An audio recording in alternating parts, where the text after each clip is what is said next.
very nice of him. He just gave me a little push there to let me know he was coming past. Top Gear is one of BBC's hit TV shows that has inspired other regional spin-off series across the globe, including Top Gear America. The show is so popular that other auto-themed reality TV shows are rumored to be modeled after it. The show's current format was introduced in 2002 with the original hosts, Jeremy Clarkson, Richard Hammond, and Jason Dawe, with Andy Wilman as the producer. Jeremy comes out on top among the hosts. He's a journalist, TV personality, and writer specializing in automobiles. His writing prowess is also second to none. He writes for The Sun and The Sunday Times while hosting the popular ITV show, Who Wants to Be a Millionaire? The Top Gear trio has a knack for ruffling feathers and causing controversies, even when unintended. A controversial moment in 2015 led by Jeremy and BBC to part ways. All that happened a long time ago, but even now, Jeremy Clarkson cannot escape trouble. Let's get into what really happened to Jeremy Clarkson. It's a very thoughtful place to break down this. Why is that? Well, because look, there's a little path that Hammond and I can go round, so off you go. Leave it, don't touch it, leave it. Trying to help. Don't try and help, go away. Jeremy Charles Robert Clarkson was born on the 11th of April 1960 in Doncaster, Yorkshire. Growing up with his parents was tough. His father, Edward, was a salesman, while his mother, Shirley, was a teacher. They ran a small tea business that could hardly put food on their table. However, fortune smiled at them when the couple made Paddington Bears, a fictional character in children's literature, for their two children, Jeremy and his sister Johanna, for their birthdays. The bears attracted the public's attention so much that Jeremy's parents started producing and selling them in bulk. The new business thrived so well that it drew the attention of Michael Bond, the owner of the Paddington Bear. Michael wasted no time suing Edward and his wife through his lawyers and demanded that Edward travel to London to set things straight. By coincidence, Edward met Michael in the elevator and he apologized for the infringement. The two soon settled their differences and became acquainted. Luckily for Edward, Michael awarded him and his wife the right to continue making the Paddington Bears and sell them anywhere in the world. The Clarksons' new business boomed after the meeting with Michael Bond. They got an offer to supply Britain's leading toy shop, Hamleys. The Clarksons' fortune changed overnight, and Jeremy and his sister, who couldn't get a proper education, were enrolled into Hill House School, Doncaster, and later Repton School. Jeremy attended Repton alongside former Top Gear executive producer Andy Wilman and F1 engineer Adrian Newey.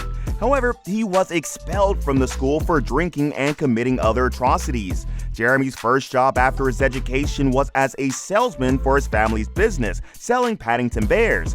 Fitting into his father's shoes soon became challenging, so he had to leave. Jeremy eventually finished his education elsewhere and started his career as a local journalist in the northern part of England after training with the Rotherham Advertiser. He went on to write for the Associated Kent newspaper, Lincolnshire Life, Rockdale Observer, and many others. Jeremy honed his writing skills so well at Shropshire Star that his final piece at Top Gear in 2015 was more of an attribute to the company. He credited Shropshire Star as his first outlet as a motoring columnist. I started small on the Shropshire Star with little Peugeots and Fiat and worked my way up to Ford Granadas and Rovers until, after about 7 years, I was allowed to drive an Aston Martin Lagonda. It was 10 years before I drove my first Lamborghini. Jeremy's experience paid for him as he rose to prominence as the presenter of the original format of Top Gear in 1988. Jeremy's debut as a TV personality dates back to the mid-1990s when he started appearing regularly on British television, presenting his own shows and featuring on other shows as a guest. Jeremy's fans, who refer to him as the father of the reality TV show, might be right after all. In 1998, Jeremy hosted the first Robot Wars series, and from 1988 to 2000, he hosted his personal talk show, Clarkson. When Jeremy hosted his show, his first TV role came as he was appointed a presenter on the British motoring program through a researcher at Top Gear, John Bentley.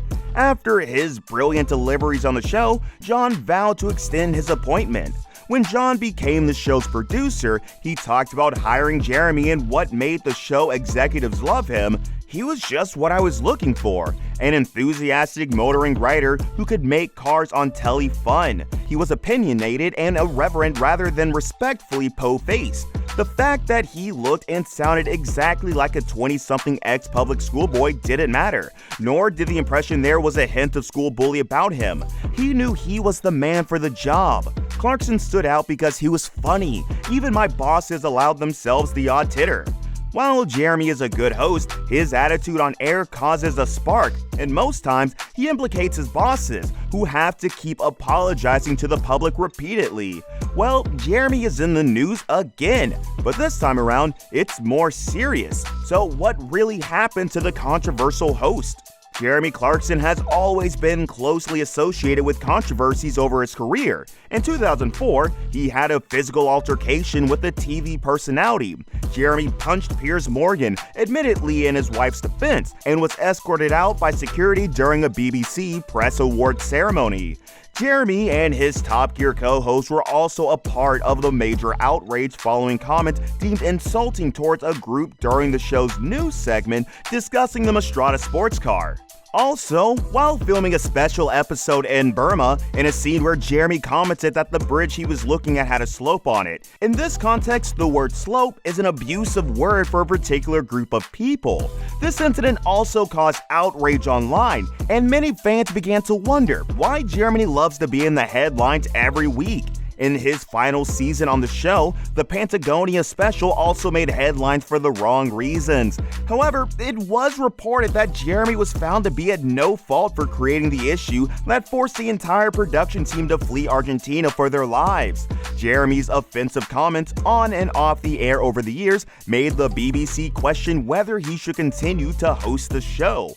However, the fracas seemed to be the final straw for the BBC. In March 2015, Jeremy was on set, filming for Series 22 of the show. After a long day's filming, the production team arrived at their lodge. However, as it was late, it was reported that the staff at the hotel had left for the evening. This means that the food prepared for Jeremy and the production team had gone cold, but a piece of meat and cheese platters were left. Sadly, an argument ensued between Jeremy and production team member Oysen Timon. In a fit of rage, Jeremy punched Oysen in the face. The incident the global media infamously called the fracas broke out, followed by another outrage. The fracas seemed to be the final straw. The BBC decided not to renew his contract, meaning he would no longer be a part of Top Gear. In 28 June 2015, the two final films that had already been filmed were aired as episode 8 of the series. While Jeremy was in the film, only James May and Richard Hammond hosted the show from the studio.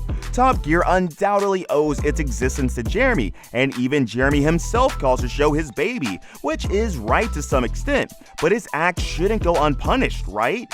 Jeremy also agrees that the results of the incident were his fault, and he will bear the consequences. In solidarity with Jeremy, fellow hosts Hammond and May left the show. Members of the production team, including producer Andy Wilman, also quit the BBC.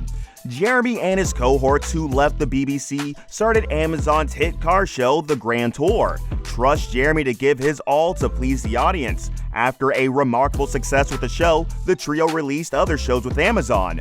These include James May's Our Man in Japan and Our Man in Italy, Oh Cook, and Clarkson's Farm. All was going well for Jeremy till his latest controversy, which might cost him his job at Amazon. Jeremy's recent column in The Sun had a very vile attack on Meghan Markle, and it didn't go down well. Although he apologized for the publication, Markle and Prince Harry were not having it.